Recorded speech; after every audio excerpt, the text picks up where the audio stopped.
Então, boa noite a todos, sejam muito bem-vindos, sejam bem-vindas a mais uma sessão do Evolucionar Gestor 2.0. O objetivo de hoje é trabalhar a rotina do gestor evolucionário. Então, a gente vai hoje, focar numa rotina em que o gestor, se seguir essa rotina, ele consegue ter resultados, né, dentro daquela perspectiva de gestão estratégica que nós conversamos na última sessão, né? Essa gestão estratégica, ela exige alguma disciplina, ela exige saber o que se está fazendo, ou seja, uma ação mais orientada, e para isso, né, nós precisamos de uma certa disciplina. Lembrando que eu já comentei algumas vezes aqui que no passado a gestão escolar ela era um pouco mais solta, né? Solta no sentido assim, não havia tanta cobrança, não havia tanta exigência, não havia tanta necessidade de demonstrar performance, né? É, mas nos últimos anos, nas últimas décadas, isso vem se fortalecendo, né? Vem se falando muito em gestão escolar, mas nos últimos anos, por conta de algumas mudanças na legislação e por conta também de avaliações externas, tanto de nível nacional quanto estadual, e até internacionais, né? A gestão escolar começou a receber um pouco mais de pressão em mostrar resultado, né? E isso é claro que tem o lado que a gente pode dizer que é um lado pesado ou negativo, que é isso pode gerar um certo peso ou estresse, né, do ponto de vista dos gestores, mas isso tem um lado bastante positivo também, que hoje, né, as pessoas que assumem a gestão escolar sabem que estão assumindo uma função que tem que mostrar resultado. E diante do contribuinte que paga os impostos, por exemplo, no caso do serviço público, né, isso é uma garantia de que nós vamos oferecer para a população uma educação de mais qualidade, que melhora continuamente, né? Sem essa cobrança ou essa exigência, havia no passado muitas escolas em que tinham gestores que simplesmente ficavam o dia todo apagando incêndio, né? Ou serviam como uma figura simplesmente que ficava na sua sala, como uma autoridade máxima que era consultada em algumas situações, né? E muitas vezes também figuras que usavam, né, pessoas que usavam esse cargo, essa função, para exercer poder sobre os outros ou para não estar na sala de aula ou simplesmente por algum status ou privilégio dentro da comunidade ou dentro da comunidade político-partidária, né? E hoje a gente tem uma visão cada vez um pouquinho mais evoluída, mais aprimorada aí da gestão, mas essa visão também exige dos gestores uma postura diferente, uma postura focada em estratégias que gerem resultados, certo? Tanto que os editais que estão saindo, cada vez mais, eles estão incluindo algum tipo de avaliação do gestor e condicionando essa avaliação à permanência ou não no cargo. Ou seja, né, fazendo um bom trabalho e mostrando o resultado na direção das metas ou do plano que propôs, permanece no cargo. Caso não tenha resultado, então não serve mais para o cargo e é substituído. Então, né, como eu falei antes, então tem o lado disso do estresse, da cobrança, né, porque muitas vezes também nós sabemos que existe a exigência e a cobrança, e às vezes não tem o suporte, o apoio e a orientação que se precisa, mas, por outro lado, isso é uma garantia de que, no mínimo, as pessoas que entram na gestão vão ter um comprometimento de fazer um pouco mais do que era feito, né? Então, é por aí que a gente vai trabalhar essa noite, certo? Já vou mostrar aqui, então, os slides. O conteúdo de hoje ele vai estar dentro do módulo que e é o módulo 5, monitorando os resultados e realinhando as ações. Então, hoje, dentro desse módulo, a gente vai trabalhar especificamente a rotina do gestor evolucionário, certo? Então, uma rotina de um gestor que se preocupa em monitorar os resultados e realinhar constantemente as ações, sempre na direção do seu plano de gestão, ok? Então, por que a gestão escolar precisa de uma rotina? Lembrando que sempre que vocês quiserem interagir comigo, né, podem me chamar aí no chat, no bate-papo, podem levantar a mão, ou se quiserem podem abrir o microfone, né? Ainda somos um grupo pequeno e quando alguém quer falar, ainda é bem fácil a gente, às vezes até mais de uma pessoa está interagindo ao mesmo tempo aqui comigo, e isso vai enriquecendo o nosso diálogo. É claro que também nos momentos de interferência, sim, é bom já ter uma questão bem pontual ou uma situação, um exemplo ou algo para complementar, que não fuja também muito daquilo que a gente está trabalhando, para que a gente também não perca tempo e otimize esse tempo aqui da noite, né? Então, por que o gestor escolar precisa de uma rotina? Vamos lá, eu não vou responder essa pergunta neste momento. Eu gostaria que ali no bate-papo, ou que vocês abrissem o microfone para dizer o que vocês pensam sobre isso. Por que vocês acham que uma rotina é importante para o gestor escolar?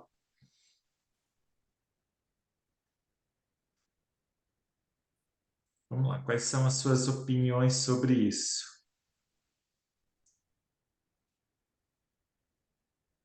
Eu considero aqui rotina, tá? Não algo, como algo extremamente rígido e que tenha que fazer no mesmo horário todos os dias. Não é bem assim que a gente vai ver a rotina nessa perspectiva, tá? Vanessa, É, pode falar. a rotina seria importante para a gente dar conta das demandas da escola e vencer a parte burocrática, não ficar só nessa função de apagar fogo todos os dias. Ok. Uhum. Carlos falou que por ser a rotina, ele faz um pouco de tudo. Acho que é a Carla, né? Aqui.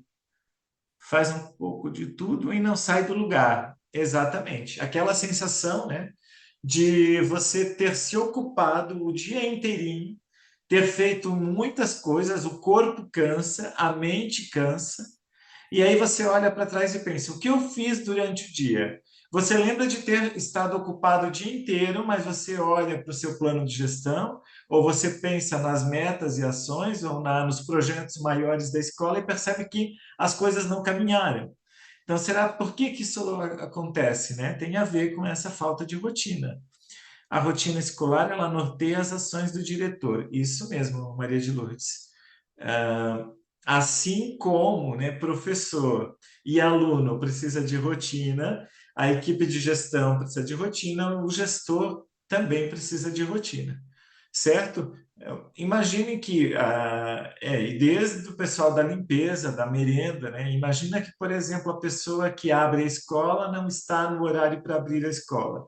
Imagina que a pessoa que está para fazer a refeição dos alunos não está com a refeição pronta no horário. Imagine que os horários de aula não são cumpridos, quer dizer, tudo isso é rotina dentro de uma escola, né? Então, o gestor ele também precisa. Mas é claro que no caso do gestor, a gente vai ver aqui, não é que essa rotina tenha que ser uma coisa engessada em termos de horários, mas ela precisa ter como se fosse um ritual semanal de coisas que não podem faltar no dia a dia do gestor, senão ele vai se complicar, né? Porque aí passa a acumular problemas e aí depois, assim, eu deixo de hoje para amanhã, eu deixo amanhã não deu, eu deixo para depois de amanhã. E eu vou deixando, quando eu vejo, aquilo virou uma bola de neve, e aí em vez de eu resolver aquilo em 15 minutos, meia hora, eu tenho um problemão que vai resolver, que vai demorar muito tempo e demandar de muita energia ou até de mais pessoas para resolver. Faço das minhas palavras as dos colegas. Perfeito, Antônio. Ok. Todos concordando aqui a importância da gestão, né? Da rotina para a gestão. Então, para fazer uma gestão evolucionária, é preciso agir de forma estratégica e disciplinada.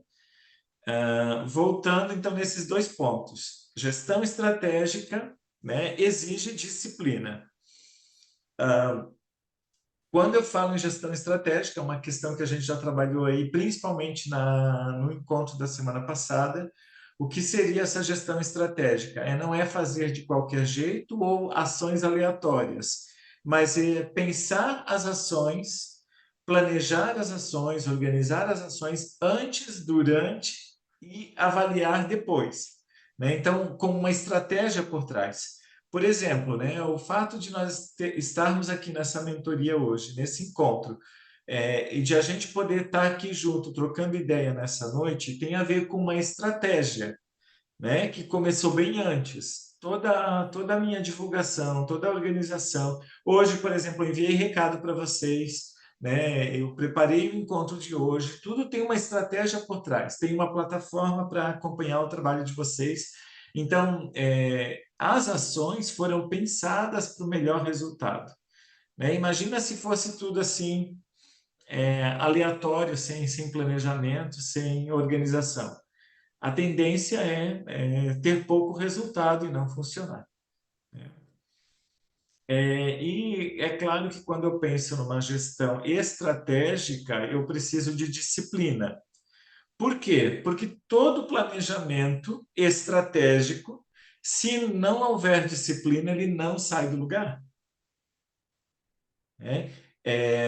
E a gestão ainda tem uma questão que é um pouco diferente. Por exemplo, para os alunos é mais fácil ter disciplina porque tem a família, nem sempre, mas em alguns casos, a família cobrando e orientando e observando, mas principalmente os professores, né? O professor está em cima do aluno, quer dizer, de olho no aluno, garantindo que ele cumpra uma rotina, certo? Que ele seja disciplinado, que ele faça as coisas, que ele faça as atividades, que ele acompanhe as aulas, que ele esteja na sala.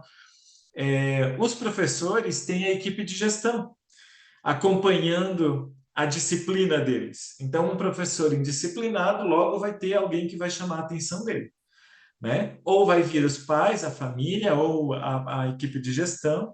Agora, a gestão, principalmente o gestor, né? Ou o gestor e seu vice, assessor, etc., esses têm um pouco mais de dificuldade na questão da disciplina, se não tiver autonomia o suficiente, autonomia autonomia e responsabilidade, autorresponsabilidade. Por quê? Porque dificilmente vai ter alguém superior o tempo inteiro olhando e cobrando se o gestor está sendo disciplinado. Eles vão cobrar depois de um período longo, né? Quer dizer, vai chegar um momento que vão dizer, cadê os resultados? Depois de semanas ou de meses. E aí, se o gestor não foi disciplinado, ele não tem resultados para apresentar, né? Então, para o gestor é um desafio maior que ele tem que se disciplinar, ou seja, se autorregular, se organizar, né? Se autorresponsabilizar para dar conta de cumprir essa rotina, certo? Sobre mentalidade de rotina, a gente pode ainda voltar a trabalhar em um outro momento lá no módulo de mentalidade, né, de posicionamento do gestor, tá? Que isso também tem a ver com uma postura sistêmica que está vinculada a outras questões. Por exemplo, quem não tem disciplina na vida pessoal ou na família e tem algumas questões familiares ou do próprio crescimento, também tem dificuldade de ter disciplina na gestão, tá? Mas isso é uma outra questão que a gente pode aprofundar um outro dia, certo?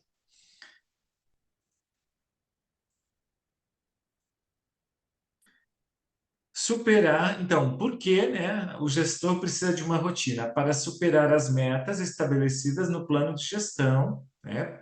E isso exige um monitoramento constante dos resultados e o realinhamento das ações ao longo do percurso. Então, hoje eu vou mostrar para vocês como conseguir esse monitoramento constante e esse realinhamento das ações. Em que momento que a gente faz isso? Como fazer isso?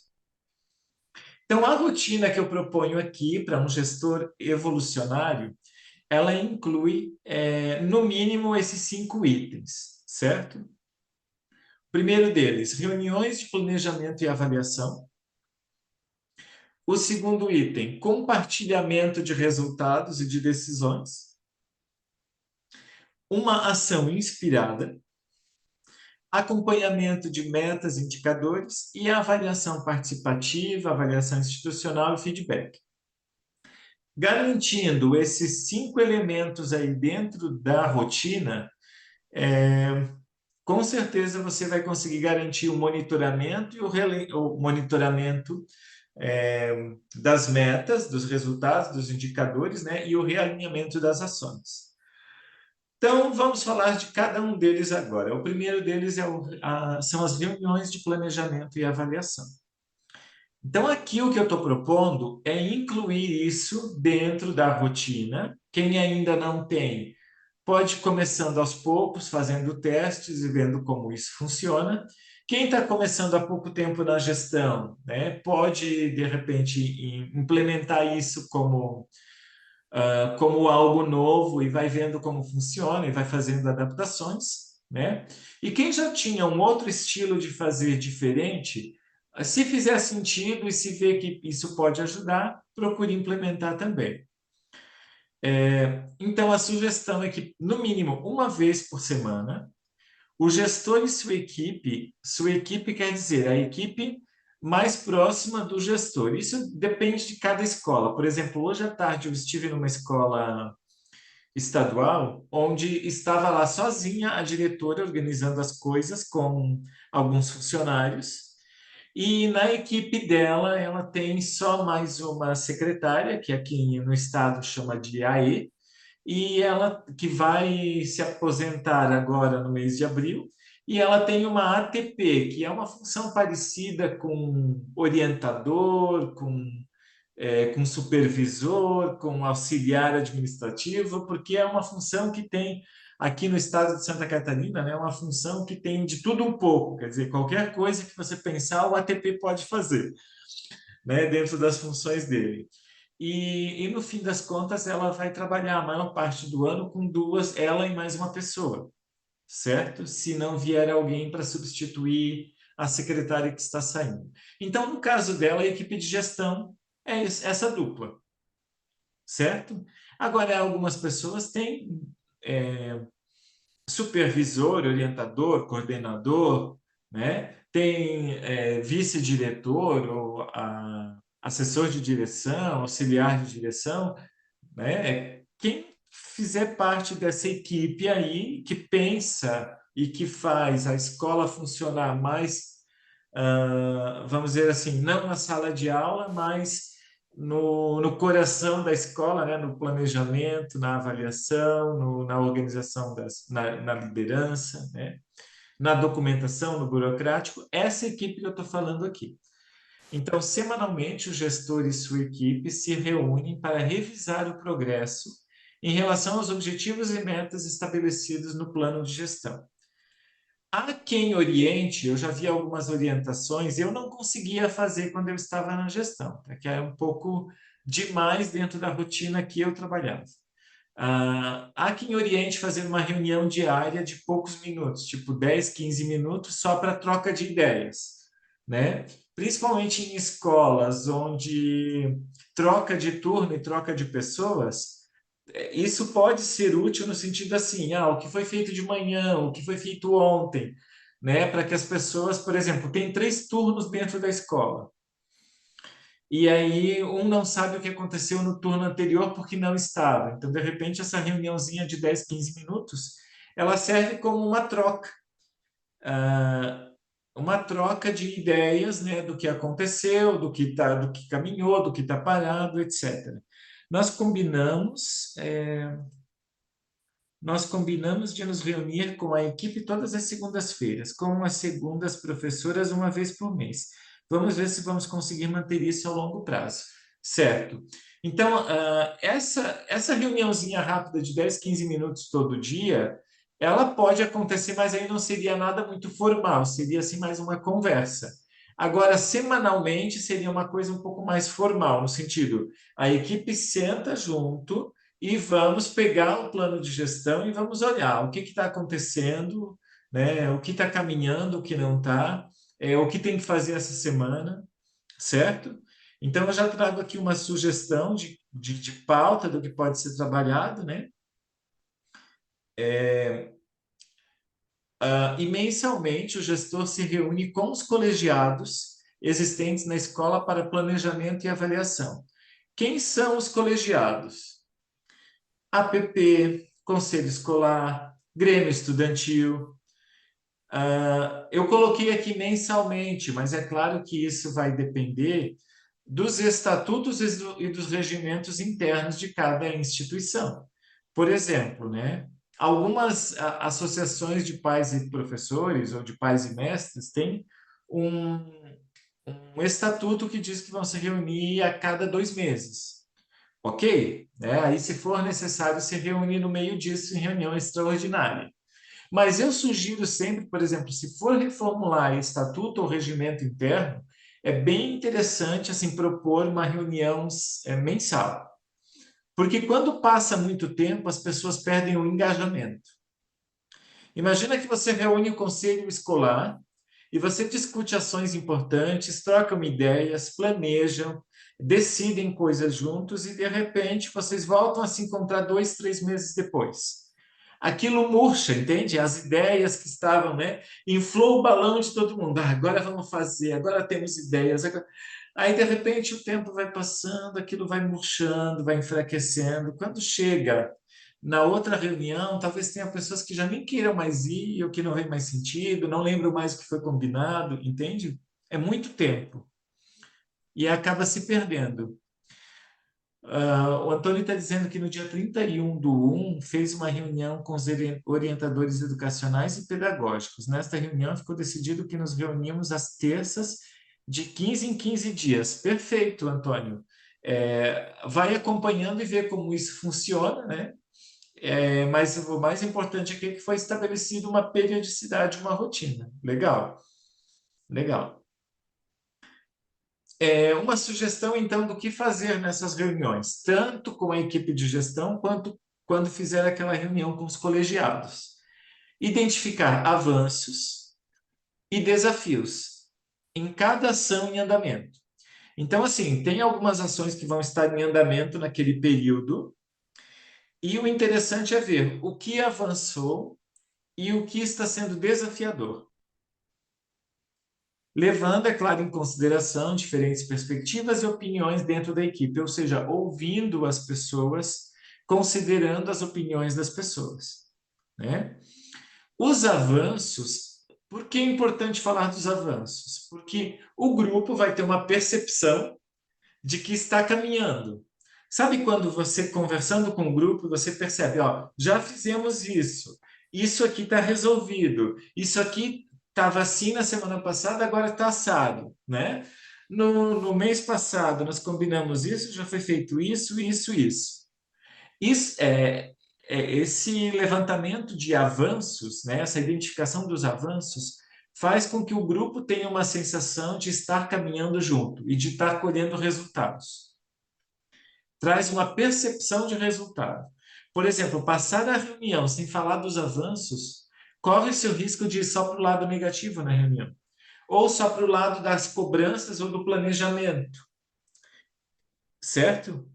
Então, quando a gente só cobra ou planeja para o futuro, fica uma sensação de que nunca se está fazendo o suficiente ou que não se está caminhando. Então, sempre que a gente olha um tempo atrás e analisa onde avançamos, o grupo tem uma sensação: estamos caminhando, estamos crescendo, estamos evoluindo. E isso dá força para o grupo. Isso traz uma energia positiva para o grupo, né? Mas além de ver os avanços, é importante também levantar, né, os desafios. O que seriam os desafios? Onde não conseguimos resultado? O que não estamos conseguindo avançar? O que está sendo difícil? Quais são os perrengues, problemas ou obstáculos que estamos enfrentando para fazer com que essas ações aconteçam? Ok? Esses dois pontos são fundamentais. Então, é olhar para aquilo que é mais difícil, seria para o lado sombra, né? E olhar para o lado luz, no sentido, o que tem dado resultado tem sido bom e onde a gente quer chegar. ok? Sempre pensando em ouvir diferentes pontos de vista, diferentes perspectivas, diferentes opiniões. Por exemplo, talvez você, como gestor, como gestora, pense que algo não está avançando da forma como deveria. Ou talvez você tenha a sensação de que as pessoas não estão percebendo ou que algo não está acontecendo ou que não está melhorando. E de repente alguém do grupo vem com uma percepção diferente, do ponto de vista de outro segmento, de um outro lugar, né? Por exemplo, talvez você acredite que todos os professores estejam engajados em entregar o seu planejamento anual, né, em estar com a documentação em dia e etc. Aí, de repente, vem um colaborador, né, um colega seu de equipe e vem dizer, não, mas eu estou direto com os professores e eles, ou eu estou recebendo esses planejamentos e nem todos estão entregando, estão vindo sem comprometimento, não estão de acordo com o que a gente orientou. Percebe? Então, trocar essas ideias é fundamental para que a equipe tenha uma visão mais global, né? Uma visão mais sistêmica, mais do todo. Ok?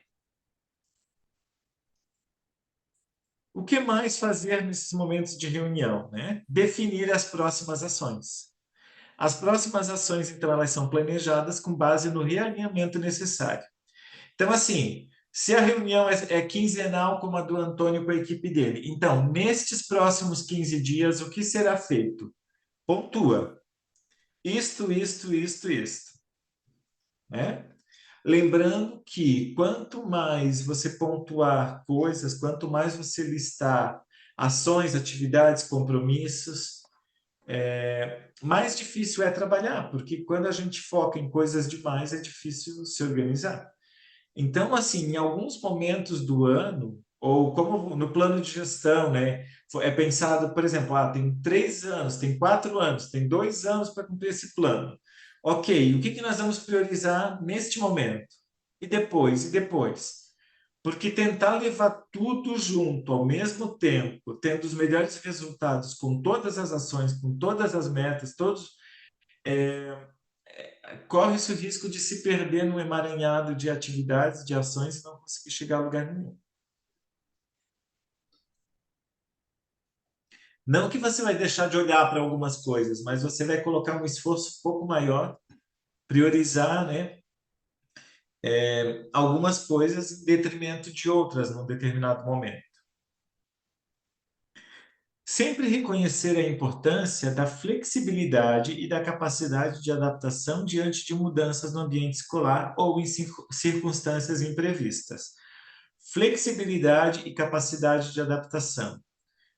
Ou seja, mesmo que foi combinado e planejado, ou mesmo que está no plano de gestão, que tem prazos, que tem datas, que tem objetivos, metas, indicadores, ações, né? Mesmo assim, as circunstâncias do dia a dia podem exigir um reordenamento disso. Por exemplo, aquilo que foi planejado para se fazer primeiro, talvez tenha que se deixar para se fazer depois. Aquilo que estava combinado e deliberado que seria feito já, de repente, uma situação como um desastre natural que acontece na cidade ou na região, ou como né, por exemplo, a gente teve a pandemia, ou como uma questão, por exemplo, de saúde de alguém importante da equipe, né, que teve que sair ou ser substituída, ou seja lá, várias coisas podem acontecer ao longo do percurso e às vezes a gente precisa mudar um pouquinho os planos, né? Então a gente tem que tomar o cuidado que nós estamos falando também de uma gestão que, para ser evolucionária, ela também precisa ser humanizada. Então, não dá para a gente pensar que só porque as coisas foram planejadas, tem data, tem prazo, tem meta, né, que tem que acontecer exatamente assim. Porque em se tratando de escola, em se tratando de instituição pública, né, em se tratando de seres humanos, de sistema escolar que envolve todos, vários sistemas familiares ali unidos, algumas coisas acontecem que fogem um pouco do controle, às vezes. E aí precisa uma flexibilidade, uma percepção, né, de que às vezes a gente precisa adaptar o que foi planejado, reorientar, reorganizar aquilo que foi planejado, ok? Eu lembro dos gestores, né, início de 2020, com um plano de gestão para colocar em prática, e aí, de repente, né, as aulas são suspensas, e de repente tudo muda, e aí, como eu vou conduzir esse meu plano? Como eu vou dar conta das metas e ações dentro dessas condições? Então, sempre é preciso estar atento, né, a essa possibilidade de adaptação, de flexibilização. Maria de Lourdes colocou aqui, a rotina, ela é flexível, né? Isso aí. Algumas rotinas não podem ser tão flexíveis, mas a rotina do gestor, ela precisa ser flexível, não no sentido, por exemplo, aí tem que dosar a flexibilidade, né? Não no sentido assim, a rotina precisa ser flexível, então, se não dá, tudo bem, né? E aí, se você usa essa expressão, se não dá, tudo bem, se não está funcionando, tudo bem, daqui a pouco tudo tá tudo bem e aí nada acontece, né? Não é a esse ponto. É flexível no sentido não tão rígida a ponto de gerar sofrimento ou tortura, né, emocional, psicológica, ou aquela sensação de que, mesmo que as condições não são favoráveis, a gente vai ter que fazer. E aí, de repente, assim, se você impõe uma coisa no momento difícil, talvez aquilo seja pior fazer do que não fazer. Percebe? Por exemplo, tem um evento para acontecer e, de repente, alguns acontecimentos levaram a não ser mais o momento ideal para fazer aquele evento. Será que vale a pena fazer mesmo quando as condições são as piores? Né? Só porque está no plano, só porque foi combinado, porque tem uma data? A flexibilidade é relacionada à demanda da escola. Isso aí. E aí, cada escola e cada gestor precisa ir aprendendo. Por exemplo, a Maria de Lourdes tem mais tempo de estrada. Com certeza, tempo de estrada na gestão. Com certeza, ela já tem um olhar sensível dentro da escola, né? Maria de Lourdes, você deve ter um olhar sensível dentro da sua escola para perceber quando é preciso flexibilizar e quando é preciso ser mais é, rigoroso, no sentido assim, isso não tem flexibilidade. Ok. Sobre essa parte das reuniões, tranquilo? Alguém ficou com alguma dúvida? Ficou compreensível? O importante aqui assim, é não se descuidar, né?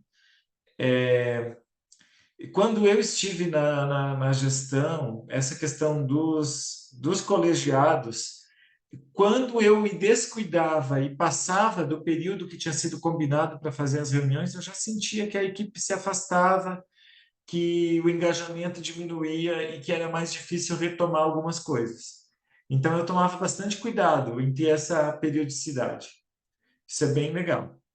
E na equipe de gestão também, por exemplo, se o Antônio combinou, né, é quinzenal. E aí, por causa de algumas coisas que estão acontecendo na escola, de repente, assim, essa semana não vai dar e vamos pular. Aí, de repente, assim, a equipe começa a perceber, foi combinado, mas não vai ser feito.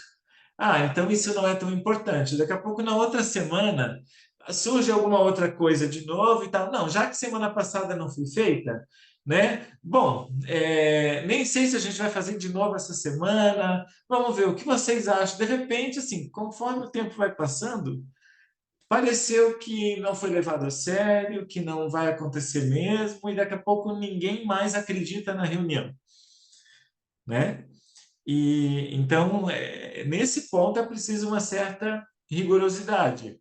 Não deu hoje? Então tá, mas então quando vai ser? Já deixar um horário, né? Porque às vezes realmente não dá, é impossível fazer um determinado dia porque acontece algo que é muito maior do que o nosso controle. Ok, mas quando vai ser então?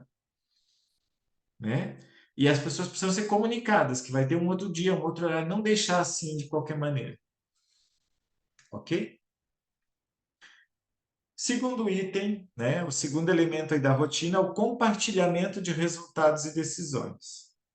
O que seria isso? Tudo que for decidido em reunião precisa ser comunicado. Tudo que for decidido nos colegiados, na equipe de gestão, pelo conselho de classe, pelos professores, tudo precisa ser comunicado. O que é comunicar, né? E como comunicar? Então, comunicar de forma transparente os resultados do monitoramento e as decisões tomadas para realinhar as ações do plano de gestão. Então, por exemplo, teve reunião do conselho escolar e foi deliberado algumas questões importantes para a escola. Como vai ser comunicado isso? As pessoas precisam saber o que foi decidido, o que vai afetar a vida de todo mundo, né? Dirijo escola desde o ano 2000. A mentoria está me ajudando muito. Que bom, Antônio. Tenho consciência de que já houve mudanças na minha atitude e postura como gestor. Fico feliz, né? Você aí já está há alguns anos aí na gestão e sentindo que em um mês de mentoria isso já está surtindo um efeito. Fico bastante feliz de estar contribuindo para isso.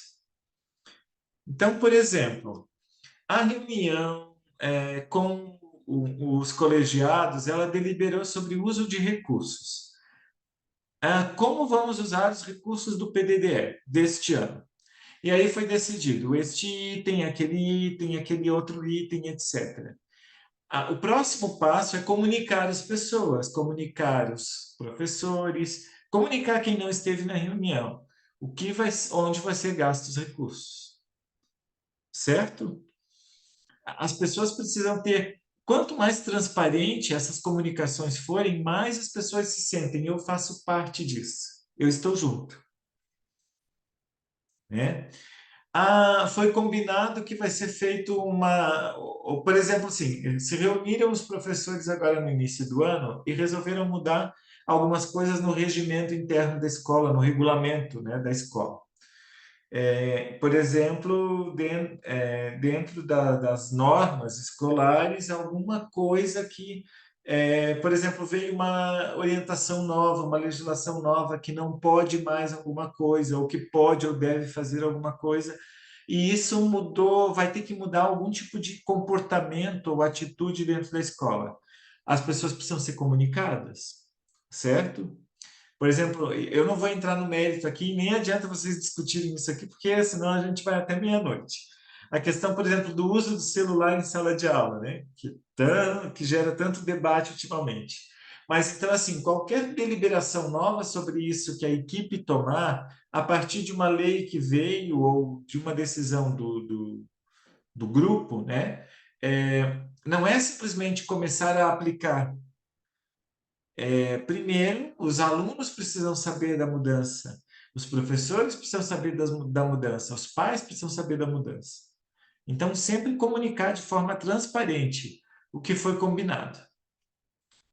Ok? Envolver toda a comunidade escolar no processo, garantindo que todos compreendam os motivos por trás das mudanças e se sintam parte do processo de melhoria contínua.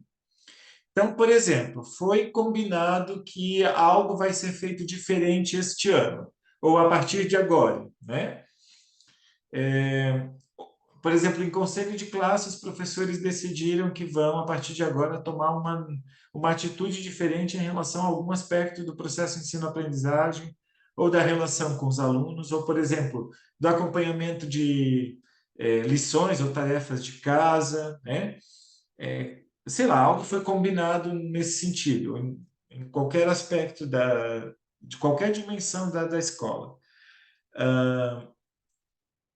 Se algo está sendo mudado, é preciso também explicar o porquê. Porque senão as pessoas que se posicionam contra, elas vão começar a argumentar e aí você vai ter que se defender, né? E se você não está com base em algo que sustente, fica difícil. E aí começa a haver grupos dentro da escola que começam a fazer movimentos contrários à gestão ou de boicote àquilo que está sendo combinado ou decidido. Então, quanto mais as pessoas compreendem os motivos, as razões de uma decisão ou de uma mudança, mais fácil de elas compreenderem o quanto isso as afeta, o porquê que isso foi decidido, qual a importância disso e a tendência que elas se engajem de uma maneira diferente, melhor. Tá? Vão compartilhando comigo aí suas dúvidas, né, e comentários, mas eu estou gostando. Hoje vocês estão interagindo bastante aqui no bate-papo, bem legal. Uma outra coisa importante desse compartilhamento de resultados e decisões é demonstrar empatia e sensibilidade às necessidades e preocupações de diferentes membros da comunidade durante o processo de comunicação. Ou seja, se alguém está dando um chilique porque não gostou de uma decisão que foi tomada, né, não desprezar esse chilique. Se a pessoa está tendo um chilique, ela tem uma razão, que é dela. E considerar isso de uma forma empática, no sentido, né, tentar compreender o porquê que a pessoa está agindo assim, o que ela pensa, o que está acontecendo, porque o que está por trás disso. Então, tomar esse cuidado para que não seja uma imposição somente, certo? Na escola que eu dirijo, todas as turmas têm grupos de WhatsApp. Todas as informações são colocadas nos grupos. Esta foi a forma mais fácil que encontramos para nos comunicar com as famílias, visto que a escola está localizada em zona rural e o transporte é muito escasso, dificultando o acesso às famílias à escola. Então, na escola que as minhas filhas estudam, toda decisão e comunicado importante também vem via WhatsApp nos grupos das turmas. Cada turma tem grupo de alunos, isso no caso dos maiores, do sexto ao nono e ensino médio, e cada turma tem o grupo dos pais, e aí não importa a idade, toda turma tem o grupo dos pais, né? Tem escola que teve dificuldade com essa questão de grupo e aboliu os grupos. Então, mas isso vai assim, vai funcionar se a escola criar uma cultura de como o grupo funciona e como vai usar esse grupo. Por exemplo, algumas escolas que eu tenho conhecimento abriram o grupo em alguns momentos para que os pais pudessem interagir. E aí vira um caos. A tendência é normalmente ter problema com relação a isso, porque os pais começam a colocar argumentos e divergências de posicionamento ou políticas, ou até da própria ignorância de algumas famílias em algumas questões, que geram polêmica dentro do grupo e aí fica difícil. Aí, de repente, tem pessoas que começam a compartilhar coisas que não têm a ver com a escola, né? Então, normalmente, um grupo fechado e administrado pela gestão, onde só a gestão pode postar, tem uma tendência maior a funcionar e a dar certo e servir como uma boa forma de comunicação. Os grupos são bloqueados, somente administradores postam as mensagens. Sim, na escola das minhas filhas é assim também. Na escola que a minha esposa trabalha também é assim e parece que funciona. Aí tem a questão também do grupo dos colaboradores, né? Dos professores, da equipe de colaboradores e tal. Tem escola que também tem esse grupo fechado, né? E tem escola que tem esse grupo aberto. Tem escola que tem dois grupos paralelos, o grupo formal e o grupo informal. O formal é o grupo que só a gestão da escola posta, que ninguém pode comentar nada, só beleza, entendi, né? E tem o grupo que é informal, onde a gestão não interfere, ela pode estar ou não presente, os professores só trocam figurinha, postam foto, trocam ideias, vídeos, mensagens, etc. Comemora aniversário, né? Ter isso bem diferenciado favorece no sentido da objetividade da comunicação. Por exemplo, assim, eu tive um aluno, né, do curso de letras, que ele trabalhava em 3 escolas. duas públicas e uma privada. E cada uma delas tinha um grupo. Dessas 3 escolas, uma delas tinha o grupo que só postava informação que era para o coletivo. E só as informações bem sérias, oficiais. Aí ele, cada vez que vinha uma mensagem nesse grupo, ele sabia, é importante se eu ler isso aqui, eu vou estar bem informado. E nas outras 2 escolas, de vez em quando vinham coisas aleatórias ou muita informação, por exemplo, qualquer atestado de aluno, qualquer situação eventual da escola era colocado ali. No fim das contas, um professor que trabalha em 3 escolas, para acompanhar o WhatsApp e os grupos de 3 escolas e levar a sério esses 3 grupos, fica um pouco complicado. E aí, de repente, qualquer coisinha a gente está postando, daqui a pouco o professor não leva mais a sério, porque ele não consegue ler e acompanhar tudo. Ou ele acompanha os grupos, ou ele dá aula, ou ele prepara suas aulas, ou ele faz burocrático. Entende? Então tem que tomar muito cuidado com o exagero de informações no grupo, né? Meu teclado está com problemas, por isso algumas palavras estão saindo erradas. Tranquilo. Nós temos os 2 grupos, paralelos, formal e não formal. Isso. E como que é a experiência, Vanessa, de ter os 2 grupos? Facilitou bastante, porque muitas informações sérias acabavam se perdendo. Então, no grupo formal, só a gestão coloca informações oficiais, e no grupo paralelo acontece a troca de ideias, a gente comenta informações, mas é um grupo mais leve. E naquele grupo formal, só informações mais sérias, entre aspas, e recados importantes. Aí ninguém se perde mais com facilidade no grupo, porque quando recebia muitas mensagens, acabava muito recado importante passando batido, sabe? Ficava lá em cima e as pessoas não voltavam na barra de rolagem para ler. Ok. Obrigado por compartilhar, Vanessa. Próximo, dessa parte do compartilhamento ou melhor, do compartilhamento de resultados e de decisões. Essa parte aqui está tranquilo? Posso passar para outro item? Vamos lá, então.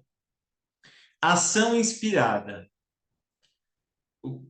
Isso aqui não é um momento específico da rotina, mas é o tempo todo na rotina, tá? Eu vou falar um pouquinho disso agora com base num livro que eu estou lendo. Eu já devo ter comentado com vocês. Eu já devo ter comentado com vocês que eu tenho estudado algumas coisas diferentes dentro do desenvolvimento pessoal, né? E no momento eu estou lendo um livro chamado Co-Criador da Realidade. Deixa eu ver se vocês conseguem ver aqui a capa. Co-Criador da Realidade, é da Elaine Ourives. Esse livro foi publicado em 2022. E tem umas coisas muito interessantes aqui nesse livro, né? Com base na neurociência, com base na física quântica e com base, esse trecho que eu vou compartilhar com vocês, é com base em leis universais, que são leis que já a humanidade conhece há séculos e que hoje a ciência acaba comprovando que essas leis, mesmo que antes elas pareciam crendices ou pareciam metafísicas ou esotéricas, hoje a ciência começa a provar que essas leis têm fundamento e elas são leis naturais, inclusive. Por exemplo, a lei da ação inspirada, né? O que seria? E isso precisa fazer parte da rotina e por isso que eu estou trazendo aqui. Olha só, ter a escola dos sonhos em mente, lembra que a gente trabalhou isso? Ter na mente, na imaginação, quer dizer, eu visualizar a minha escola ideal, aquela meta que eu quero alcançar, os resultados que eu quero alcançar, né? Isso é fundamental. É fundamental ter metas e ações e objetivos bem definidos no plano de gestão, ok. Mas é claro que você também precisa dar os passos físicos em direção ao sonho. Isso não vale só para a gestão escolar, mas vale para a vida da gente também. Então, eu tenho uma meta, eu tenho um sonho, eu tenho uma visão de futuro, E, por exemplo, eu posso ter fé, eu posso orar, eu posso visualizar, eu posso acreditar, eu posso mentalizar. Não importa o que eu faça, eu posso vibrar positivamente, ter pensamento positivo. Ok, tudo isso vai ajudar, beleza. Mas nada que acontece na nossa vida vem do acaso, porque essas leis elas defendem, elas mostram que não existe o acaso, que existe ação e reação, causa e consequência. Ou seja, por mais que você sonhe e deseje algo, se você não caminha na direção daquilo, fazendo o que precisa ser feito, aquilo não chega para você. Dentro da sistêmica, a gente costuma falar assim, quando a gente fala de sucesso. O sucesso nunca vem para você. O sucesso não vem, ele não chega para ninguém. São as pessoas que caminham em direção ao sucesso. Está fazendo sentido? Se você ficar prostrado, esperando que o sucesso venha, você pode meditar, orar, né, rezar, mentalizar, ter pensamento positivo, fazer o que for, que aquilo não vai acontecer. O que faz com que as coisas aconteçam é o seu movimento em direção a isso. Lembra que a gente falou do movimento em outro encontro? É? É o movimento, é a ação que faz acontecer. Isso significa, muitas vezes, sair da zona de conforto e fazer o que precisa ser feito, mesmo que você não goste. Quando a gente olha para um plano de gestão, quando a gente decide algumas coisas com a equipe, quando a gente está numa função tão importante como a gestão escolar, é claro que vai ter, nem tudo é flores, nem tudo são rosas, e a gente vai ter que lidar com alguns espinhos, certo? Se eu ficar o tempo inteiro me desviando dos espinhos, eles vão continuar ali. Ou aquelas, vamos dizer, as plantas onde os espinhos estão crescendo, elas vão continuar crescendo também. E os espinhos crescendo junto, né? Eu preciso ter a coragem de lidar tanto com aquilo, com as flores, quanto com os espinhos. Então, às vezes, né? Por exemplo, eu fui numa das escolas que eu estive semana passada, um professor falou ele falou muito da burocracia, que o que mais ele detesta e atrapalha o trabalho dele, o que ele mais tem dificuldade é com a burocracia. Agora, eu tentei, né, fazer com que ele entendesse o quanto a burocracia é importante para a gestão e para o trabalho do professor, porque se ela não fosse importante, ela nem existiria. Porque a burocracia, ela tem uma função de organizar e de documentar as coisas. Imagine você chegar numa escola onde não tem os dados, onde não tem os registros, onde as coisas não foram organizadas, documentadas, não são registradas. Entende? Então, a burocracia, eu posso não gostar, mas é um mal necessário. Tem pessoas que adoram a burocracia. Então, por exemplo, assim, ó, o gestor que gosta da burocracia, talvez ele vai ficar horas lá na sua sala preenchendo planilha, na frente do computador, organizando papéis, né, montando, guardando documentos, ajudando talvez a parte da secretaria da escola. Ok, né? Mas independente do que você ama fazer ou odeia fazer, tudo isso faz parte. E se você não fizer as ações que precisam ser feitas, coisas não acontecem. Então, às vezes, essas ações não são as que você mais gosta, mas precisam ser feitas.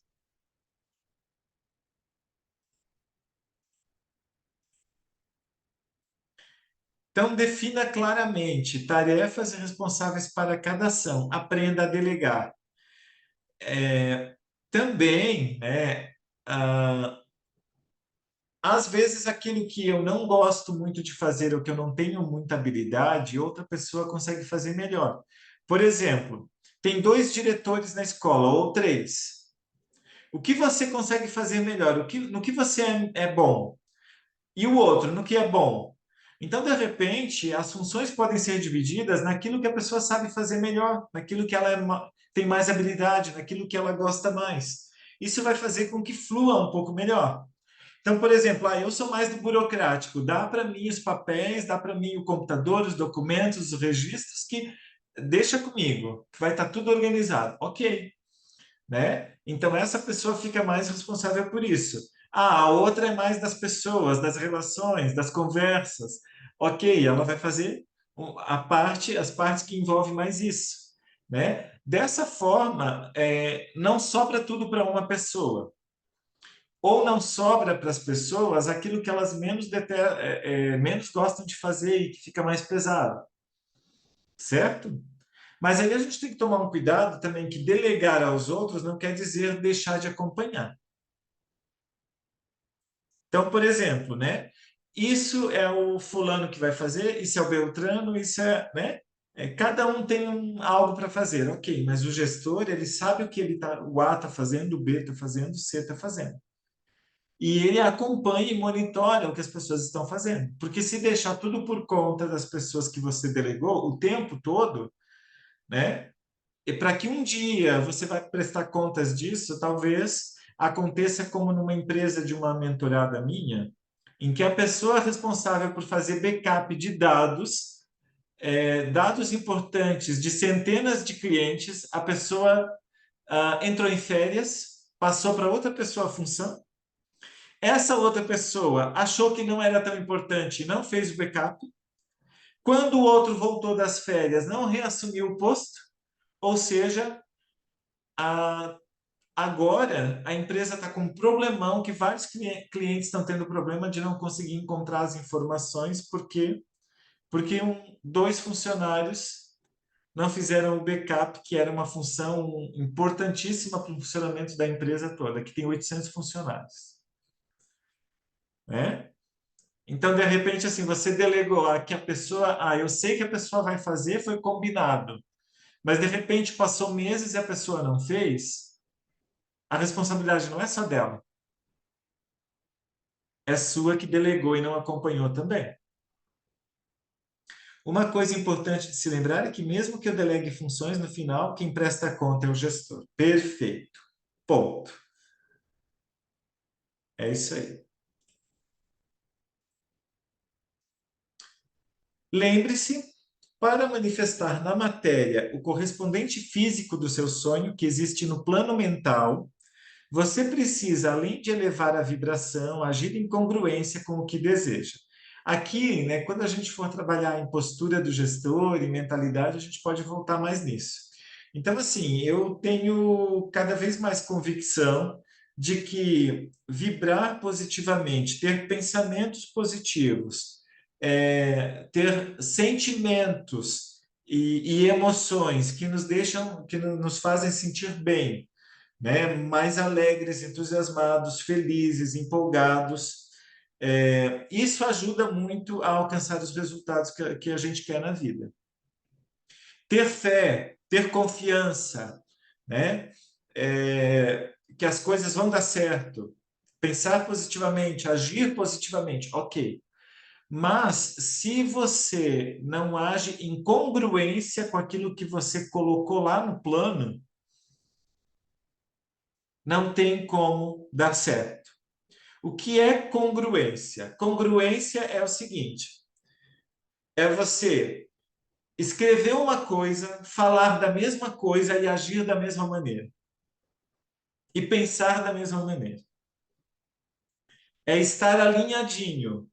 O que você acredita, o que você diz, o que você pensa, o que você escreve, o que você fala. Por quê? Porque se o gestor não tem congruência, primeiro que as ações que se planeja, o que se diz, o que se fala, o que se escreve, não vão acontecer na prática. Segundo, porque o gestor vai perder credibilidade da equipe e da comunidade. Porque, assim, no papel está escrito uma coisa, mas ele faz outra. Numa reunião ele diz uma coisa, mas ele mesmo faz outra. Para um grupo de pessoas ele diz isso, mas para outro grupo ele diz outra coisa. Percebe? Então, o gestor precisa ter congruência, alinhamento. Alinhamento entre, né? Em outras palavras, agora falando de uma questão mais ah, ampla, né, e holística. Alinhamento corpo, mente, espírito. Ou seja, o que eu acredito, o que eu penso, o que eu sinto, o que o meu corpo faz. Tudo alinhado. Isso é um dos principais segredos para a gente ter resultado. E para inspirar. Se você tem ações alinhadas com o planejamento, com o sonho, com o que está escrito, com o que você diz, né?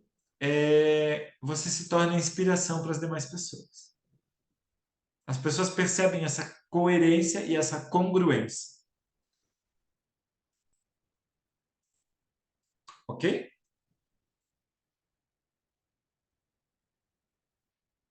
Então, por que ação inspirada? Inspirada no quê? No que foi combinado, no que foi decidido, no que foi sonhado, no que foi pensado, né? Não é ação aleatória. Tranquilo? Quando que a ação inspirada tem que fazer parte da rotina? Em que momentos? O tempo inteiro, o dia todo. Essa aqui é a rotina principal do gestor, a ação inspirada. Por exemplo, eu vou lá falar com tal pessoa. Por quê? Isso está alinhado com o quê? Está de acordo com o que foi planejado, com a minha postura, com o que a gente espera? Agora nós vamos fazer isso e não aquilo. Por quê? Isso está alinhado com o quê?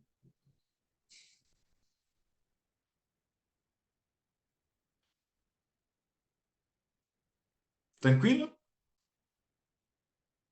Acompanhamento de metas e indicadores. Esse ponto aqui é importante para garantir, né, que os resultados vão sendo monitorados e acompanhados ah, frequentemente, não só em momentos esporádicos. Porque olhar para as metas indicadores com intervalos muito longos pode levar a gente a ter alguns sustos. Por exemplo, prestar atenção nas notas dos alunos só no final do ano. Aí vai trazer alguns sustos ou surpresas que são desagradáveis. Por exemplo, um número exagerado de reprovações, né? Manter uma lista atualizada de metas, indicadores-chave de desempenho relacionados ao plano de gestão. Isso aqui a gente vai ainda trabalhar mais a fundo, né? Metas, indicadores e tal, em outro momento. Mas seria assim, por exemplo, se o indicador está sendo a porcentagem de aprovação em cada turma. Ok, eu tenho que ter esses indicadores, eu tenho que acompanhar, eu tenho que monitorar isso. Se o indicador está sendo alunos que precisam de recuperação paralela. Ok. Onde estão esses dados? Como eu faço para acessá-los? Quando que eu tenho essa informação? Se o indicador está sendo, por exemplo, a faltas dos professores, por exemplo, a abstenção de professores nas aulas. Quantos professores estão faltando por mês, né? E aí, ou quantas aulas são, de fato, os alunos não têm o professor que seria o professor regente naquela aula, né? E se isso for um indicador, eu preciso ter esses dados, eu tenho que ter alguma forma de monitorar isso. Então, dependendo de cada meta do plano de gestão, a meta tem por si só um indicador. Toda meta tem por trás um indicador, que é um resultado que se quer alcançar. Então, saber onde encontrar isso, por exemplo, assim, por exemplo, aqui no estado de Santa Catarina tem lá no sistema um negócio chamado, como é que é o nome daquele, onde vocês buscaram informações para fazer o plano, o Vanessa. Lá no sistema tem uma área onde vocês buscaram indicadores. O Educação na palma da mão, isso. Por exemplo, no governo federal, né, em termos de Ministério da Educação e tal, tem o INEP, que tem um monte de dados e informações das escolas disponíveis. E assim por diante. Então, cada estado, cada município, né, a nível nacional também, tem indicadores que estão disponíveis, mas alguns indicadores a gente cria dentro da escola, certo? E aí precisa ter isso bem alinhado e organizado para que possa ser acompanhado. Além disso, monitorar regularmente o progresso em relação às metas e indicadores utilizando ferramentas como planilhas, gráficos, sistemas específicos, para que a gente possa visualizar isso, né? Para ver se está crescendo, se está diminuindo, para fazer comparações, certo? Por exemplo, né? É, queremos identificar quais são as disciplinas que mais reprovam, que mais reprovaram no ano passado. E aí, por exemplo, um gráfico de pizza, por exemplo, aquele, né, que a gente fala que é de pizza, fica bem legal, assim, cada disciplina com o percentual e com a cor e com o tamanho das reprovações, né, com o percentual de reprovação. Fica legal, por exemplo, para eu conseguir identificar, ó, neste trimestre, por exemplo, as notas mais baixas estão sendo em português. Estão sendo em matemática. No trimestre seguinte, lá no final do ano, quem reprovou mais? Em quais disciplinas? Então, aí traz um alerta, né? Quais as disciplinas os alunos estão tendo mais dificuldade? Então, tudo isso, quanto mais eu tenho gráficos, dados, planilhas, mais fácil fica monitorar. Muito disso hoje já está informatizado e já vem pronto, né? Basta a gente acessar. Certo? Além de monitorar esses indicadores tradicionais de desempenho, como notas e taxas de aprovação, por exemplo, acompanhar também indicadores de bem-estar emocional, social e mental dos alunos e da equipe, até das famílias também. O que seria isso aqui, né? Por exemplo, em alguns momentos do ano, ou em avaliações institucionais, né, ter algum tipo de feedback desse lado do bem-estar emocional, social e mental. Por exemplo, né, percebeu-se que, ou lá no plano de gestão tá, por exemplo, eu orientei uma pessoa que no plano de gestão dela, ela colocou que vai trabalhar, vai direcionar um trabalho mais sério em relação à inteligência socioemocional. Ela quer fazer algo bem pontual, sistemático e direcionado para a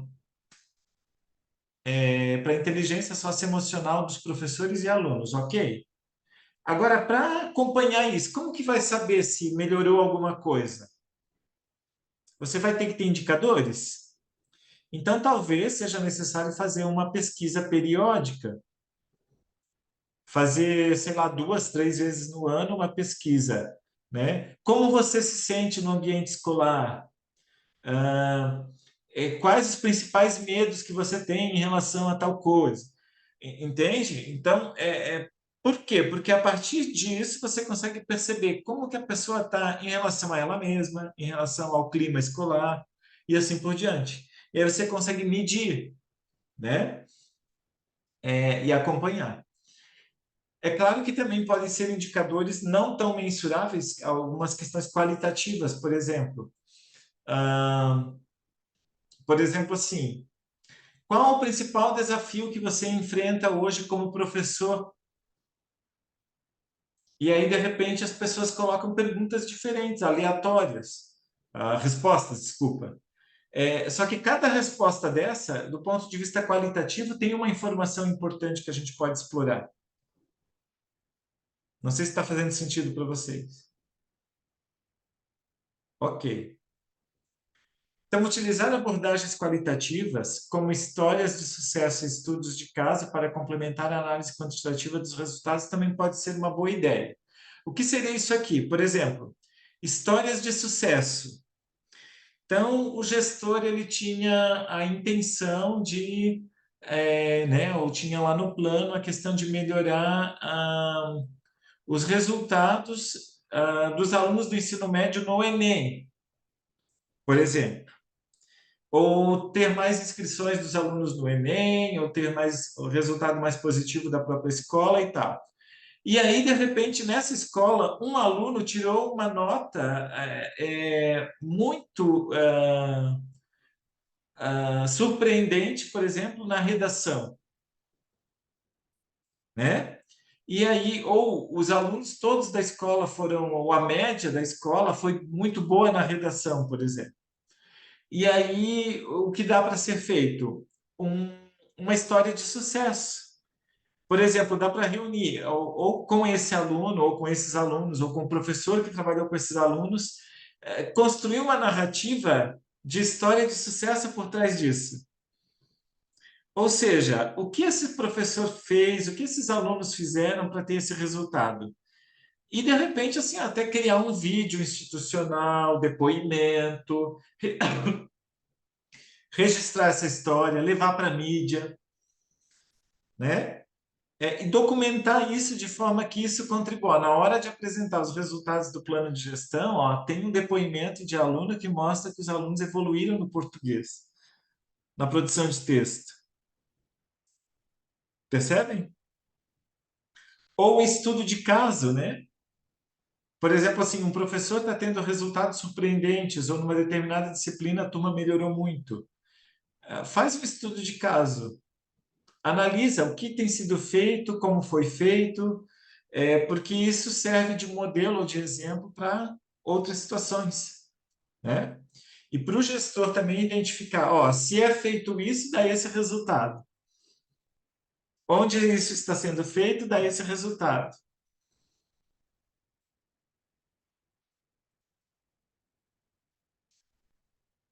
É claro que tudo isso que eu falei vai depender daquilo que se sonha e que está nas metas do plano, né? Quando eu estou falando dessas coisas, dá a impressão, talvez, para vocês, ou pode passar a impressão, de que tem que cuidar e olhar para tudo isso ao mesmo tempo. Sim, dentro desses 5 itens, tem que cuidar de todos eles ao mesmo tempo, mas não com a mesma intensidade e não o tempo todo, né? Acompanhar metas e indicadores, todos vocês precisam fazer.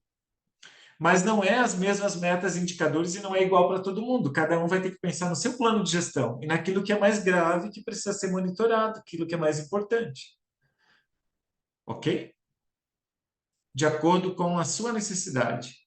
Nosso índice do IDEB está baixo. Uma meta nossa é melhorar esse desempenho, certo? Então, se o IDEB está baixo, né? O IDEB está baixo, precisa olhar. Primeira coisa, né? O que é avaliado no IDEB? Dentro do que é avaliado no IDEB, né? Quais são os critérios? Então, isso tem que fazer parte de um monitoramento mais. Então, não adianta só monitorar o IDEB, mas aquilo que é avaliado no IDEB. Certo? O IDEB por si só não diz muita coisa, mas cada critério avaliado no IDEB, aí sim, aí se eu monitorar, eu vou ter, né, um acompanhamento mais eficaz. Ok, fizeram prova no ano passado. E aí a questão, né? SAEB, por exemplo, né? O que é cobrado? Quais as competências que caem nessa prova? Os professores conhecem essas competências? Trabalham essas competências? Né? Tudo isso precisa ser olhado com atenção. Por exemplo, essa gestora que eu visitei hoje à tarde, ela me disse assim: está chegando uma professora nova de português contratada, se formou ano passado, nunca deu aula. Ela vai ser a única professora de português dos anos finais. Percebe o tamanho da dificuldade aqui? Então, essa é uma professora que tem que chegar para ela e dizer, ó, você já ouviu falar na prova do SAEB, o que é avaliado, como funciona, né? Quais são as competências que são cobradas nessa prova? Essa professora ela precisa de uma orientação mais próxima, porque senão ela vai fazer um trabalho que não vai focar naquilo que precisa. Talvez ela tenha resultado, mas como hoje a gente depende também de avaliações externas, talvez o resultado que ela consiga produzir não seja o resultado que se cobre. E aí as coisas não batem depois, né?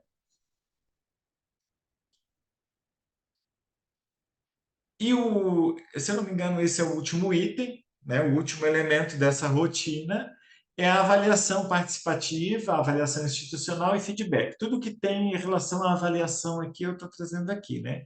Avaliação, aqui, avaliação das metas, das ações, dos indicadores, tá? Eu não estou falando de avaliação de aprendizagem.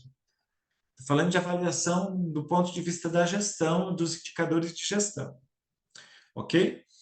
Então, primeiro, promover um ambiente aberto e participativo, onde todos os membros da equipe sintam-se à vontade para. O para ali ficou, né? Depois eu arrumo ali no slide, para compartilhar suas observações e sugestões. Aqui vai depender de uma coisa chamada escuta ativa. Gestor que não consegue escutar ativamente alunos, comunidade, familiares, né?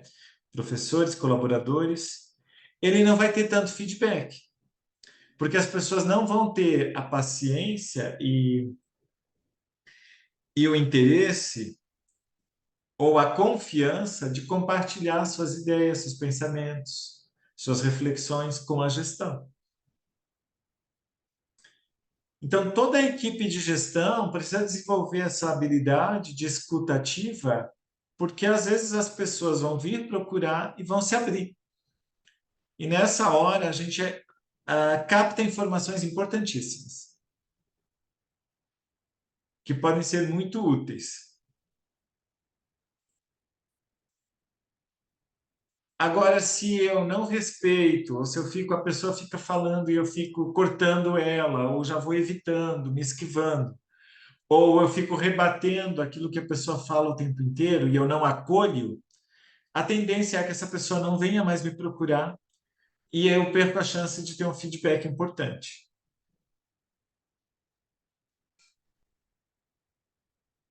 Encorajar alunos, pais e outros membros da comunidade escolar a fornecer um feedback, então, sobre as atividades e iniciativas em andamento. Essa escutativa, né? E é claro que essa escutativa, às vezes, também pode ser direcionada e provocada por meio, inclusive, do que eu vou falar depois, que é a avaliação institucional, tá? Fazer reuniões de feedback individuais com colaboradores.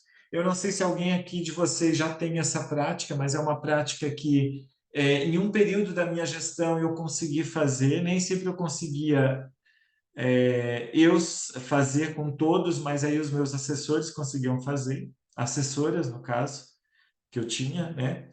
Que é o seguinte: em momentos planejados, você vai chamar as pessoas e vai dar um feedback para elas de como você está acompanhando, de como os alunos ou a comunidade estão acompanhando o trabalho delas e você vai escutar o feedback delas, certo? É aconselhável você primeiro ouvir a pessoa falar. Então você chama ela para uma reunião. Até aquele conselho que o Antônio deu outro dia é um conselho bem interessante, por exemplo, principalmente com as pessoas que têm que você tem alguma resistência ou que são um pouco mais difíceis ou que tem pontos mais delicados para trabalhar, não faça essa reunião de feedback só você e ela, em 3 pessoas, né? Você, alguém da sua equipe e a pessoa, certo? Mas não faça isso também só com uma ou outra pessoa, porque aí as pessoas tendem a entender isso como uma chamou para dar bronca ou para chamar atenção, alguma coisa. Não é isso. O objetivo dessa reunião de feedback não é esse. é realmente a escuta e essa troca. Então, você começa a reunião perguntando, né? Fazendo perguntas como: é, então, como que você está sentindo ou percebendo o seu trabalho este ano aqui na escola? Joga para a pessoa primeiro falar.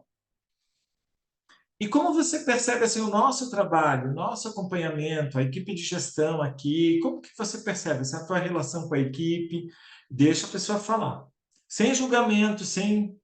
Se ela fizer pergunta, responde. E quando ela terminar de colocar o lado dela, aí você coloca o seu. Pois é, nós aqui também estamos observando e acompanhando o seu trabalho, nós percebemos isto, né? E juntos, como nós podemos alinhar para que as coisas fiquem melhores. E aí, essa reunião ela tem que fechar com uma espécie de acordo. O que a pessoa vai fazer e o que nós, como equipe de gestão, ou o que eu, como gestor, vou fazer. Certo? Ela precisa encerrar como assim, da minha parte eu faço isso, da sua parte você faz aqui. Sempre pensando em avançar e melhorar. Normalmente isso tende a dar um resultado bem positivo. Fazendo dessa forma, é claro, né? Do contrário, se você chama a pessoa para falar dos problemas que você identifica no trabalho dela, e você chama ela e começa a só dar feedback negativo, a tendência é que essa pessoa tenha um comportamento pior depois dessa reunião. Que ela comece, por exemplo, a se sentir insegura ou a falar para os colegas que foi chamada, para os amigos mais próximos, que a gestão chamou ela para dar uma bronca ou para ameaçar. Às vezes inventam histórias. Por quê? Porque a pessoa só se sente cobrada e coagida. Ela não sente como se ela está caminhando junto como uma parceria, entende? Então é interessante quando ela chega, né, no momento que ela chega, você, ó, estamos aqui juntos, essa é uma reunião para nós crescermos juntos enquanto escola e tal. E aí começa ouvindo ela e depois dá o feedback. Então, esse feedback ele vem dos dois lados. Tá tranquilo isso? Eu fazia assim, ó, eu tinha um cronograma semestral, não, trimestral, de quem e quando a gente ia chamar. E a gente ia chamando um por um e marcando lá numa, né? Esse já foi. E a gente ia seguindo, né? Ah,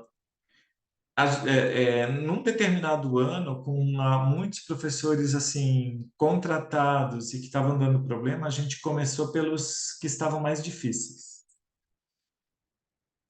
né? A gente começou a chamar os mais urgentes primeiro. Por quê? Porque quanto mais você demorar para chamar a pessoa e para dar esse feedback, receber e dar esse feedback, mais os problemas que já estão acontecendo eles vão crescer.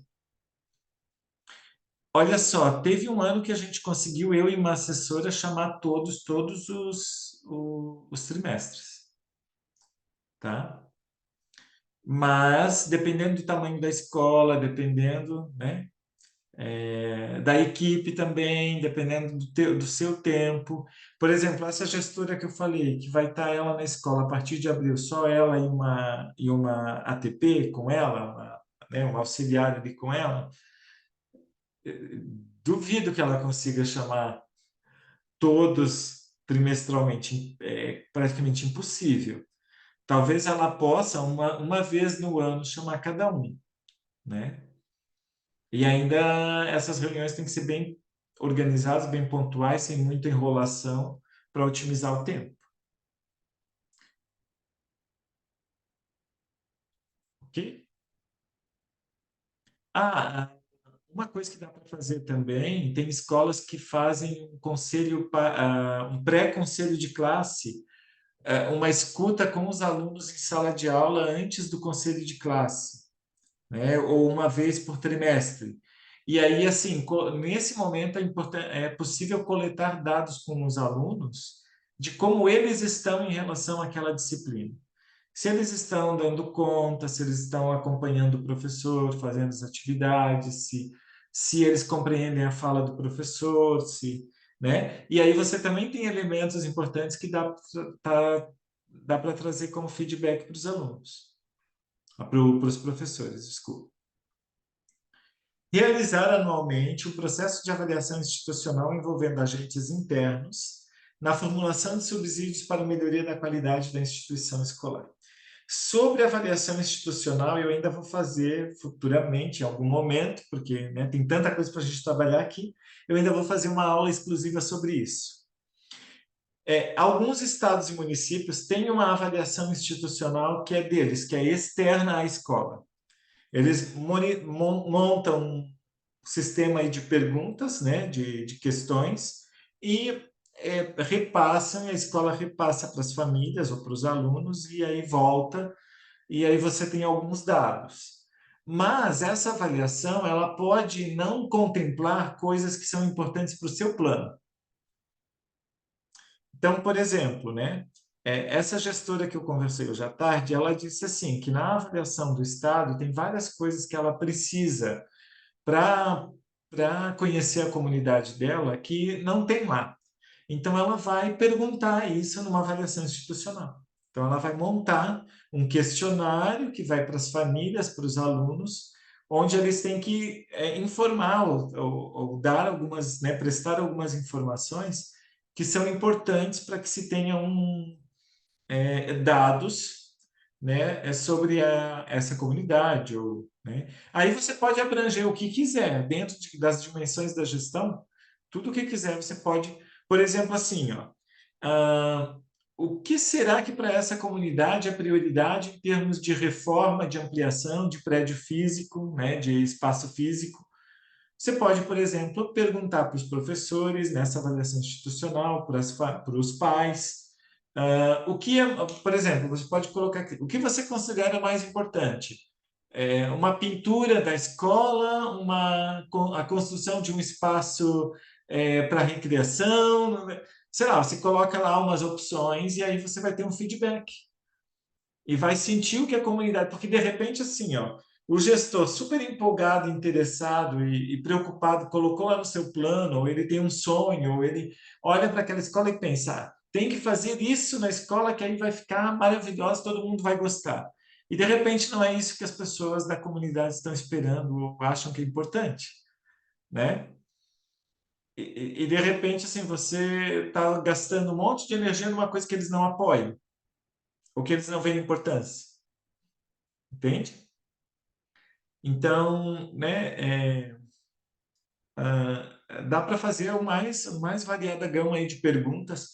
Por exemplo, eu já vi uma avaliação institucional que perguntava assim, ó, em que disciplinas você tem dificuldade? Você faz as tarefas, por exemplo, pergunta para os alunos. Quanto tempo você tem para estudar em casa? Você tem um espaço adequado para para estudar na sua casa? Um espaço silencioso, adequado, iluminado, limpo, organizado, sei lá. Então, assim, esses dados depois vão, por exemplo, assim, ó, vem uma resposta dizendo 90% dos alunos não tem um lugar onde estudar em casa que seja tranquilo, organizado, sossegado, onde ele possa se concentrar. Adianta ficar dando um monte de tarefa para os alunos ficar em casa, fazer em casa numa comunidade como essa? Ou então, para a gente entender por que os alunos não estão trazendo as coisas. Né? De repente, o professor fica dizendo, é preguiçoso, não é responsável, ou não sei o quê. E, de repente, tem um outro contexto ali que não permite. Percebem? Né? Então, quanto mais perguntar, mais informação se tem para trabalhar em cima depois. É claro que tudo isso que eu estou falando, assim, cada escola vai adaptar e vai fazer e vai pensar dentro da sua realidade, daquilo que precisa, daquilo que faça sentido para si. Eu tenho um último slide que eu terminei de trabalhar esses elementos, né, da rotina, que eu imagino que tenha ficado claro para vocês. Eu vou voltar, né, nesses elementos aqui, ó. Reuniões de planejamento e avaliação, reuniões periódicas, compartilhamento dos resultados das decisões, quer dizer, comunicar o que foi combinado, o que foi decidido. Ação inspirada, quer dizer, não é só botar no papel e sonhar e que vai acontecer, você tem que fazer. Acompanhamento de metas, indicadores e avaliação participativa, institucional e feedback, ok? E, por último, e a rotina fora da escola ou da carga horária do gestor, como ela fica? Então, o gestor não tem só uma rotina dentro da escola, ele também tem uma rotina fora. A vida fora da escola também precisa de rotina. Se o gestor escolar equilibrar suas responsabilidades profissionais com seu bem-estar e sua qualidade de vida, ele pode promover uma vida mais satisfatória e saudável. Então, a realização profissional e pessoal, ela não vem só de a gente no trabalho ter sucesso, mas ela vem de ter uma vida de sucesso por inteiro, né? Com a vida fluindo além do profissional, o gestor terá mais energia e equilíbrio para fazer uma gestão evolucionária. Entende que uma coisa está ligada à outra? Se no trabalho eu vou bem, naquela minha carga horária dentro da escola eu vou bem, na minha vida pessoal eu vou estar mais livre e tranquilo e em paz. Se na minha vida pessoal eu tenho uma rotina que me deixa em equilíbrio, que eu cuido né, das diferentes áreas da minha vida e tal, eu vou ter mais equilíbrio, disposição e energia para o meu trabalho como gestor. Uma coisa puxa a outra. Então, lembre-se, as áreas da vida estão integradas e cada uma interfere em todas as outras. Dentro de uma visão holossistêmica que a gente já trabalhou. Então, assim, se eu deixo a minha vida de desenvolvimento pessoal, de estudo e tal, se eu relaxo com isso, eu vou prejudicar as outras áreas da vida. Se eu não tenho lazer, eu vou prejudicar as outras áreas da vida. Se eu não tenho boas relações familiares, amorosas, amizades, eu vou prejudicar outras áreas da vida, né? E assim por diante. Se eu tenho desequilíbrio financeiro, eu vou prejudicar outras áreas da vida. Então, tudo está interligado. E o trabalho é só uma dimensão dessa minha vida que é um todo. E por que eu estou trazendo isso aqui? Porque muitos gestores, e já aconteceu comigo também, em alguns momentos, quando eu fui assessor de direção e quando eu fui diretor. E eu já vi, também acompanhei muitos casos de gestor que, em alguns períodos, né, colocam todo o tempo, a energia e o foco no trabalho, na escola, na gestão, e esquecem de viver a vida como um todo. E aí não entende porque a gestão não vai. Porque daí assim, daí tá lá na gestão, no sofrimento, no peso, na dificuldade. Por quê? Porque só o trabalho, ele suga tudo que você tem. E se você não consegue organizar isso dentro de uma rotina mais equilibrada, você vive em função da escola e do trabalho, né? E se perde em outras questões que são importantes também. Então, eu vou trazer bem rapidinho algumas dicas aqui, bem estilo conselheiro de Instagram ou de YouTube, né? Mas essas dicas são importantes, tá? Estabeleça limites de tempo, então desligue-se das responsabilidades da escola após o horário, permitindo-se dedicar tempo para as outras áreas da vida. Eu já cheguei a ensinar para gestor um tipo de ritual.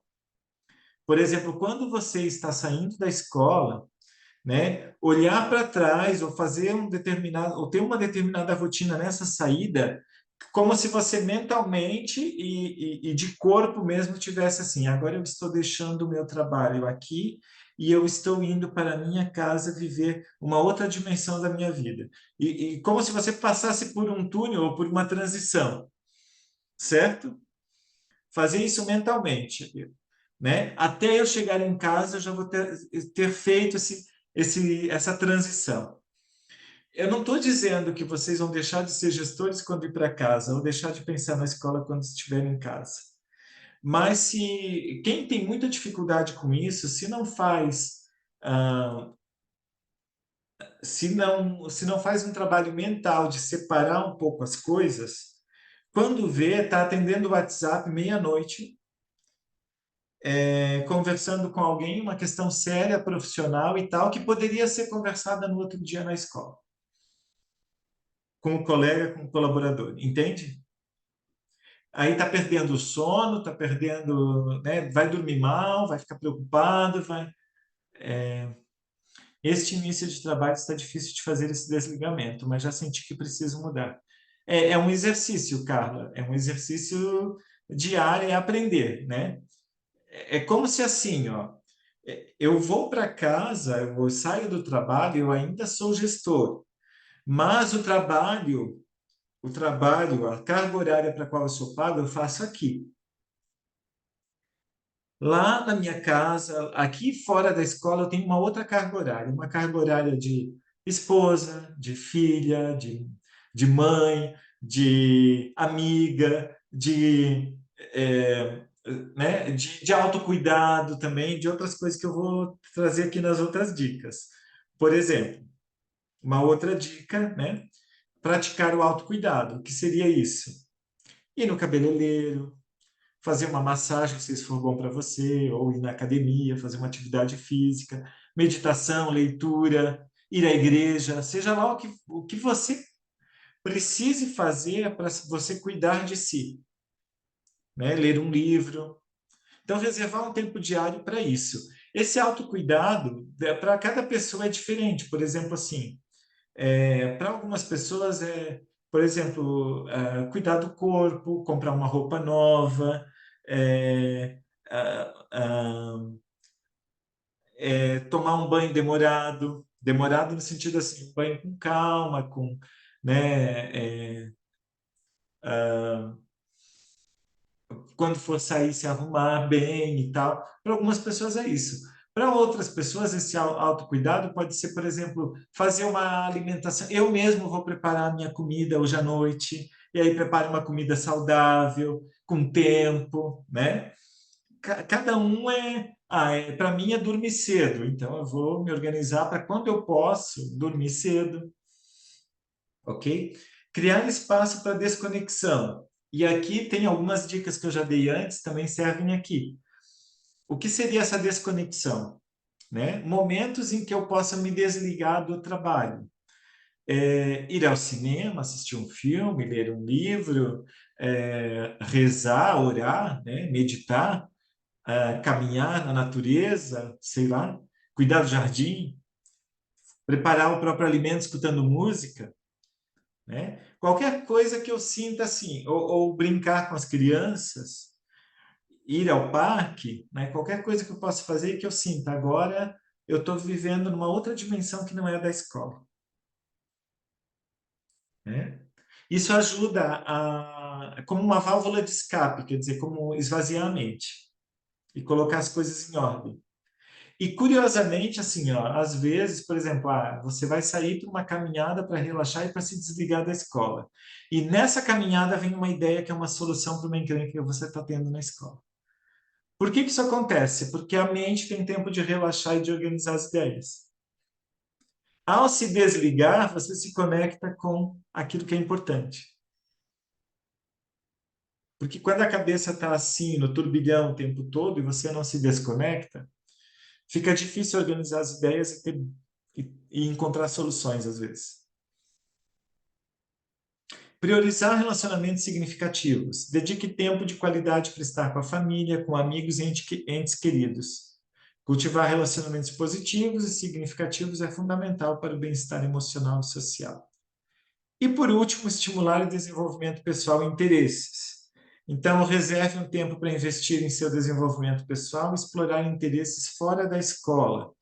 Pode incluir, por exemplo, a participação em cursos, workshops, atividades culturais ou qualquer outra atividade que traga satisfação pessoal e crescimento. Por exemplo, essa mentoria aqui, ela já foi pensada de uma forma que, enquanto vocês pensam na escola e se desenvolvem profissionalmente, vocês também pensam em si mesmos, adquirem conhecimento, conhecem outras pessoas, então ah, é uma forma de olhar para outras áreas da vida que vocês vão... Tem o desenvolvimento profissional aqui? Tem. É o foco principal. Mas tem outras coisas também que vocês aprendem aqui, que vão ajudar a equilibrar a vida como um todo. Tá? Maior desconexão é ficar longe do celular. Boa. Essa é boa. E ativa o fluxo sanguíneo. Deixa eu ver o que ativa o fluxo sanguíneo. Também estou com essa dificuldade, a demanda de serviço é grande. Uhum. Aqui eu acho que eu estava falando de atividade física, de caminhada e tal, né? Atividades físicas, isso. Então, na atividade física, você equilibra a questão dos hormônios, você ativa o fluxo sanguíneo, a respiração, e isso também ajuda a nossa mente, né, a voltar para o lugar, né, a desacelerar um pouco. Ajuda também no sono. Quem faz atividade física consegue dormir melhor. Então é um conjunto, né? Duas escolas que eu fui semana passada, eu fui trabalhar isso, principalmente a postura do professor, do profissional da educação, e eu trabalhei muito mentalidade, trabalhei muito essa questão do equilíbrio entre as áreas da vida. Vanessa pode falar. Essa de ativar o fluxo sanguíneo é bem pertinente, às vezes, na escola. Teve uma professora da pós que fazia isso conosco. Cansou, trabalhou, não vai mais. A gente estava no segundo piso da unidade, ela dizia: vão ao banheiro e tomem uma água, mas no primeiro piso. Para a gente sair da sala, descer a escada, o fato de voltar, a concentração voltava, as ideias fluíam de novo. Então, quando a gente estava na sala no passado, muitas vezes eu e a Cleusa, baratinada, a gente saía, esparecia um pouquinho, caminhava um pouquinho pelo pátio, voltava para a sala, o serviço fluía novamente. Funcionava assim bem, era bem prático. Eu acho que eu já comentei com vocês que tem. Acho que eu já comentei, né? Eu não lembro agora o nome da. É Pomodoro, acho que é a técnica, que eles ensinam em administração, que é, por exemplo, a cada 30 minutos você dá uma paradinha. Então, assim, você fazer tiros, né, de como se fosse na corrida, que você faz aquele tiro de tantos minutos correndo, aí você para, né, ou diminui o ritmo. E no trabalho, por exemplo, assim, eu tenho hoje muitas ações para fazer, então você faz em blocos de 30 minutos. Nesses primeiros 30 minutos eu vou dar uma volta pela escola e ver o andamento das coisas. Ok. Parou, terminou, né? Nesses outros 30 minutos eu vou abrir o e-mail, que é uma tarefa que eu tenho que fazer hoje, vou responder e-mail. Ok.